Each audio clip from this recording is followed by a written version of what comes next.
আজকের video most important. রাত পোহালেই দ্বিতীয় পর্যায়ক্রমিক মূল্যায়ন তোমাদের ক্লাস 10 মাধ্যমিকদের 40 নম্বরের পরীক্ষা। আর এই 40 নম্বরের পরীক্ষায় ম্যাথামেটিক্সের উপর যে প্রয়োগ আসে সেই প্রয়োগ নিয়েই কিন্তু আজকের ভিডিও। কেউ স্কিপ করবে না, তাহলে কিন্তু প্রয়োগ তোমাদের কিন্তু হাতছাড়া হয়ে যাবে, অর্থাৎ প্রয়োগ থেকে যে নাম্বারটি থাকবে সেই নাম্বার কিন্তু তোমরা পাচ্ছ না। কথা দিচ্ছি মাত্র দুটো প্রয়োগ দেব পরীক্ষার হলে। যদি এই দুটো প্রয়োগের মধ্যে কমন না আসে, ইউটিউব চ্যানেল আমি ডিলিট করে দেব, কথা দিলাম তোমাদের সবার সামনে। কতটা কনফিডেন্স থাকলে এরকম কথা বলা যায়, তাই তোমাদেরকেই বলছি তোমরা কনফিডেন্সের সহিত এই দুটো যে দুটো আমি দেব প্রয়োগ, সেই দুটো প্রয়োগ তোমরা করে যেও। পরীক্ষার হলে তোমরা কমন পাবেই পাবে। তো চলো কথা না বাড়িয়ে তোমাদেরকে বলে দিই কোন দুটো প্রয়োগ করে গেলে তোমরা পরীক্ষায় হুবহু কমন পাচ্ছ। পরীক্ষার শেষে অবশ্যই কমেন্ট সেকশনে এসে কমেন্ট করতে হবে। তোমরা কতটা কমন পেলে না পেলে সেটা জানা আমাদের দরকার, তোমাদের ফিডব্যাক আমাদের কিন্তু খুব ইম্পর্টেন্স। তাই তোমাদেরকে বলবো তোমরা কতটা কমন পেলে অবশ্যই আমাদের কিন্তু এসে জানিয়ে যাবে। ওকে, তো চলো তোমাদের জন্য আমরা কোন কোন প্রয়োগ রেখেছি দেখি। মাত্র দুটো প্রয়োগ।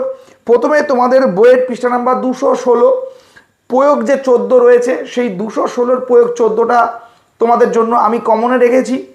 কমন বলবো একদম 99% কমনে রেখেছি, 1% বলবো না, তার কারণ ডেটল নিজেই 100% দিতে পারে না, আমি তো সাধারণ মানুষ। তো কি আছে একটু বলি।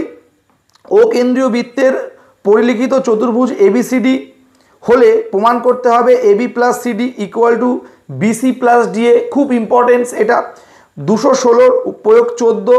আচ্ছা, নেক্সট তোমাদের জন্য যেটা আমি বলবো সেটা হচ্ছে পেজ নাম্বার 252। পেজ নাম্বার 252-র প্রয়োগ 18 কি আছে। একটি বৃত্তহস্ত চতুর্ভুজ ABCD অঙ্কন করেছি। বর্ধিত AB ও DC বাহুদ্বয় পরস্পরকে P বিন্দুতে ছেদ করলে প্রমাণ করতে হবে PA.PB = PC.PD। তো এটা কিন্তু তোমাদের পরীক্ষায় এই দুটোর মধ্যেই কমন আসবে। তোমরা যারা একদম মানে কিছুই করোনি, জাস্ট এই দুটো করে যাও, আমার কথা ভরসা, আমার কথা যদি তোমরা শোনো, মাত্র এই দুটো করে যাও। দুটোর মধ্যে তোমরা দুটোই আসবে পরীক্ষায়, 1 পিস করতে হবে, কমন পাবে। আর যাদেরকে বলে রাখি, আর যাদের 10 নম্বর চ্যাপ্টার রয়েছে বৃত্তহস্ত চতুর্ভুজের বিপরীত কোণগুলো পরস্পর সম্পূরক, তারা কিন্তু তোমাদের যে বইয়ের ওই চ্যাপ্টারের প্রয়োগ যে 7 রয়েছে, সেই প্রয়োগ 7টা কিন্তু দেখে যাবে। যা আগেই বলছি যে 10 নম্বর অধ্যায়ের কথা বললাম, কিন্তু এটা যাদের 10 নম্বর অধ্যায় রয়েছে তাদের কথাই আমি বলছি কিন্তু এটা।